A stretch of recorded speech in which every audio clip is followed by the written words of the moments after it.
I strangely feel that I'm like drastically the biggest fan of this movie at this table. I mean, you know, this is actually one of the ones that I had the absolute most fun watching. Oh, wow. Okay. I'm not saying it's as good as The Inspectors 2, but I'm just saying, but I had the most fun. I agree with Joe. Okay, for 30 minutes, I was just into, look, it's a giant crocodile movie. Yeah. I got it. I've seen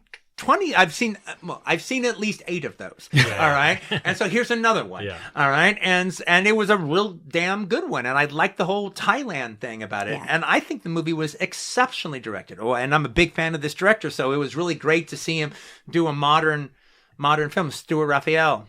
Or Raffi, or however you pronounce it. But also, I just have to say it out. I'm a big fan of Stewart Raffi. I actually think, I think it's too bad. I think he could have gone more of a Walter Hill route in the 80s. Mm. You just ruined it, Julie! No, I didn't! The Croc kills were terrible! No, I actually like this script quite a bit. I actually think this script was a really well done script. But the CGI effects are terrible. It's a little rough. Right? Yeah. I mean, I think they're always kind of terrible for these kind of movies for the Sci-Fi Channel. Yeah. These seem particularly bad. Even lower than Concord New Horizon, Piranaconda, all right, level.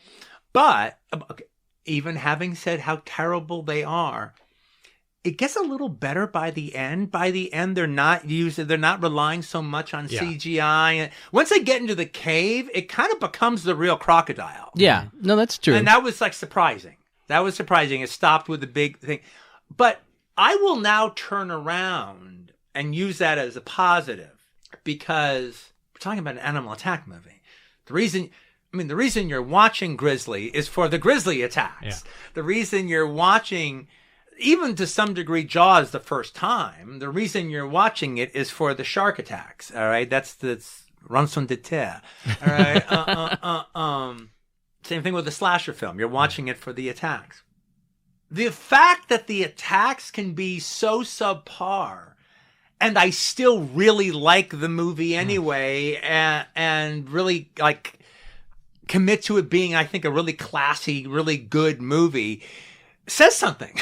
Yeah. That it actually works as a movie. So it's not just about the kills. Yeah. Look, it is Jaws. I would say it's Jaws-y. All right. Yeah. I mean, I would tend to more think that the Jaws ripoffs are contained to within 10 years of Jaws. Yeah. After that, it's just every animal is it's just big animal eats a bunch of fucking people movie. So the thing is, I was really into it. So when Michael showed up, it was really exciting. Oh, here he is. But also, I mean, obviously he's playing the Quint character, yes. So I don't expect him to be the lead. I expect the other guy to be the lead, and it was I was interesting. Right. And then the Quint character shows up about 20 minutes into the movie. Yeah, yeah. And what's interesting so too, I wasn't surprised. So yeah, I gotta say, in that regards, I was not counting the time. Happens? But I mean, particularly though, but I didn't feel the time. No, I didn't. But that was one of the just to say,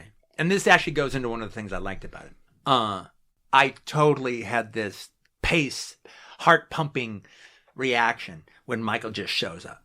All right, on the beach. All right, after the one of the deaths happens on the beach, because you're waiting for him, and then he's there. He's not talking. He doesn't say a line. He's not talking to the cops and everything, but he's sitting there making notes. He knows what's going on. None of them know what's going on. He obviously knows what's going on. He's obviously been after this fucking Croc. And he's got the Quint role, but it's not necessarily a Quint clone like Vic Morrow is in Great White. Yeah. Even though that would be cool. All right. Even not to say anything bad about Vic Morrow in Great White. I love him in Great White. All right. But he's not only is he not a Quint clone, he's also not an Ahab clone. It's not like, he's been after this Croc forever and he's always missed him. And maybe that's his leg and maybe the Croc ate his leg. He's not even fucking Captain Hook, and he's just this weird obsession. He's been driven mad, like Richard Harris. All right. Orca, yeah. I don't want it the whale. I want it. The whale wants it. The whale wants it. I think the script is very good. I think the script is very, very good. I love the way it shows life in Thailand. All right. And I love all the Thai actors that are in the movie. It's not a bunch of Americans in there. It's a whole bunch of Thai actors. I love all that. And yeah, so I actually, I can be very hit or miss on these blow dry boys. All right, these pretty boys that end up starring in these movies, and it's usually miss. All right, it usually is not hit.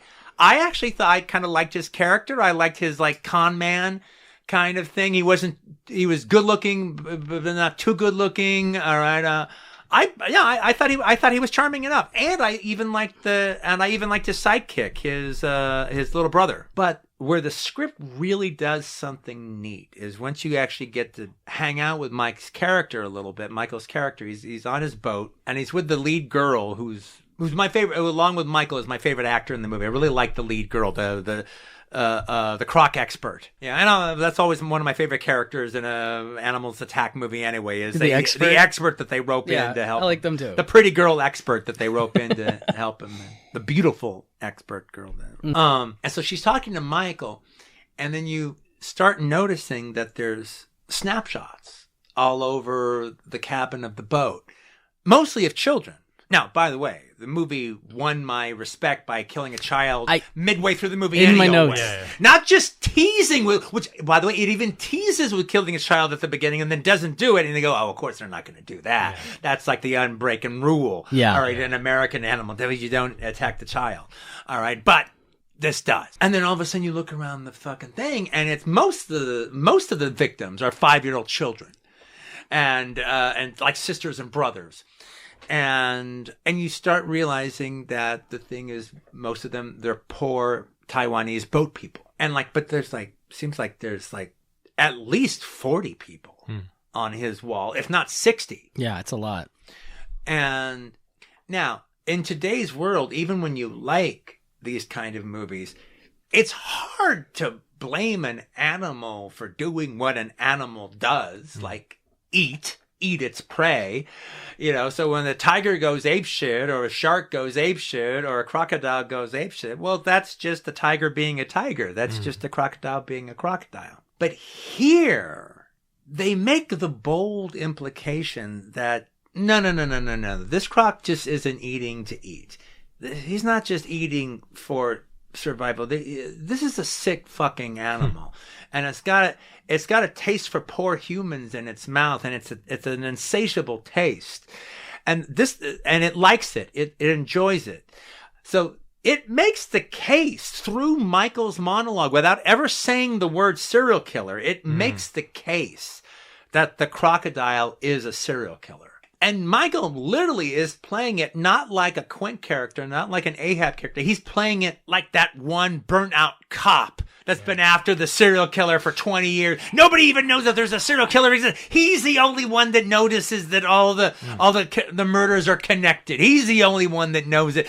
And he quit the force. He's on his own, They cross state lines, but he can cross state lines,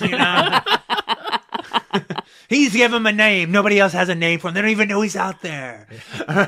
And he plays it like that guy. That was really good. But anyway, the reason I'm talking about him so much, because he made a really good movie here. He made a really good movie. This is really well directed. I mean, I can laugh at the Sci-Fi Channel CGI shark attack effects, but everything else, it's really well edited. I mean, he's a good director. He knows what he's doing, and he had the money to actually do a good film. And I think it's one of those things. I think in Thailand they could make the movie a lot quicker. They knew what they were doing. You could tell the shot on film. It looked really good that way. All right.